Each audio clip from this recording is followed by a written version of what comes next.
Hi అండి, నా పేరు డాక్టర్ యశ్వంత్. నేను వరంగల్లోని రెయిన్బో చిల్డ్రన్స్ హాస్పిటల్లో paediatrician and paediatric ICU specialist. So last 3 డేస్లో ఒక ఇద్దరు పిల్లలు, ఇద్దరు లెస్ దెన్ 10 ఇయర్సే, డిఫరెంట్ ఫ్యామిలీస్ నుంచి వచ్చారు. సో ఆ ఇద్దరు పిల్లలకు కూడా డయాబెటీస్ డయాగ్నోస్ చేయడం జరిగిందనమాట. సో పేరెంట్స్ వెంటనే ఏంటి అంటే షాక్ అయ్యారు.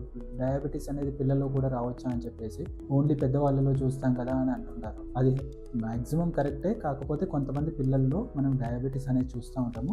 పెద్దవాళ్ళలో చూసేది టైప్ 2 డయాబెటీస్ అంటాము, పిల్లల్లో చూసేది టైప్ 1 డయాబెటీస్ అంటాము. డయాబెటీస్ అంటే షుగర్ ఎక్కువ తింటేనో, స్వీట్స్ ఎక్కువ తింటేనో వచ్చేది కాదు. పిల్లల్లో అయితే స్పెసిఫిక్గా అది మనకు ఒక ఆటో ఇమ్యూన్ కండిషన్ అని అంటాం అనమాట. మనకు ప్యాంక్రియాస్ నుంచి ఇన్సులిన్ అనే హార్మోన్ వస్తుంది. ఇన్సులిన్ అనే హార్మోన్ ఉండడం వల్ల షుగర్ అనేది కంట్రోల్డ్గా ఉంటుంది. కాకపోతే కొన్ని కారణాలతోటి ఆ ఇన్సులిన్ హార్మోన్ ప్రొడక్షన్ మన బాడీలో సరిగ్గా అవ్వట్లేదు అంటే డయాబెటీస్ అనేది వస్తుంది అనమాట. అలా ఉన్న పిల్లలు ఏంటి అంటే బరువు తగ్గడం, ఎక్కువగా యూరిన్ పాస్ చేయడం, ఎక్కువగా నీళ్లు తాగడం ఇలా చేస్తుంటారు అనమాట. సో ఇది completely controllable situation.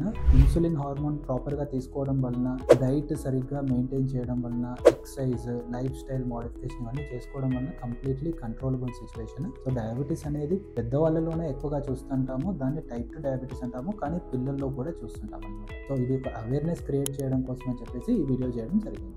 Thank you.